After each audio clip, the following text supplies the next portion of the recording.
Good morning. We are walking into the park. Andito kami sa neighborhood. Hindi naman alam tong neighborhood na to, pero ang gaganda guys. Ang dami nilang magagandang halaman, oh. Ayan. Ayan, oh. May sunflower. Ang laki ng sunflower.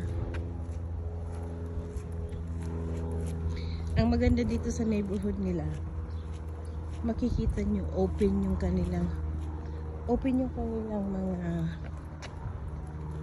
bahay, mga walang fences. Ibig sabihin tahimik yung lugar, hindi nila kailangan tumawid kami ng kaunti. Ganda ng weather. Ito yung malaking park, papasukin na namin.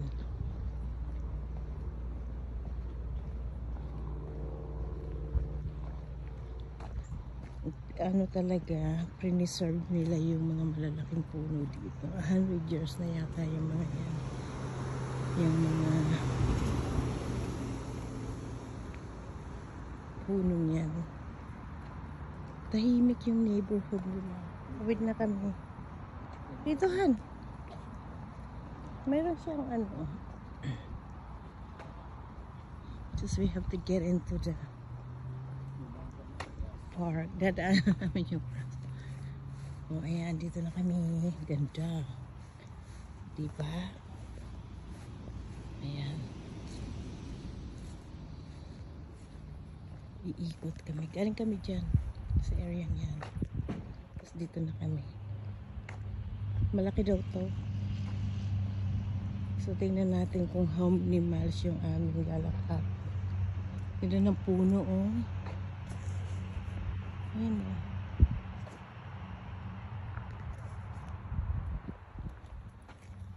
Ito ang ganda ng halaman na to, Han.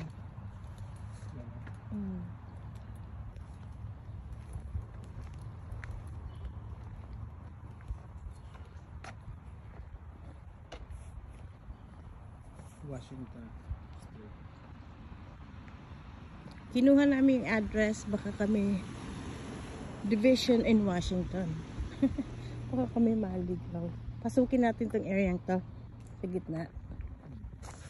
May mga doon. Nalalaro. Ano, cherries? I know this is the same thing of Han, yung mansanas.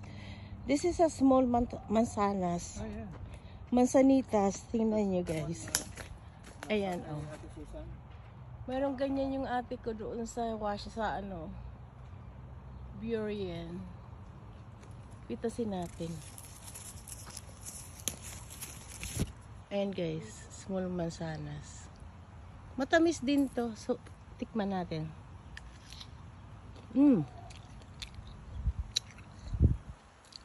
Mapakla. Mapaklang maasim. Hilaw pa yata. Ayan, puno-puno. Oh, puno-puno ng bunga. Ganyan siya. Kita nyo ba? Ayan. Oo. Kala nyo mayroong para siyang aratilis sa atin. Pero mansanitas. Hilaw pa siya, mapakla. Ang dami bunga, oh. Nakikita nyo yung kulay. Bunga yan. Siberian crab apple. Siberian? Yeah. Siberian apple daw. Crab. Oh, Siberian crab apple. Ganon. Dito tayo. Tapos ikutin natin. Ayan, dito kami pupunta kami. May tubig sila. May tubig sa gitna. Tingnan nga natin. Merong pond.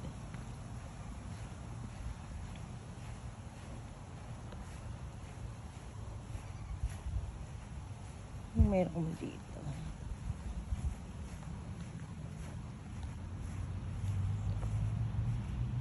Ayan, may tubig. May fishy ba rito?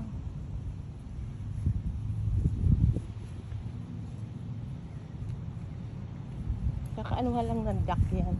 O, baliktad tayo. Punta tayo dun sa may daan. May upuan eh. Pwede kang dumaan. Oh, okay.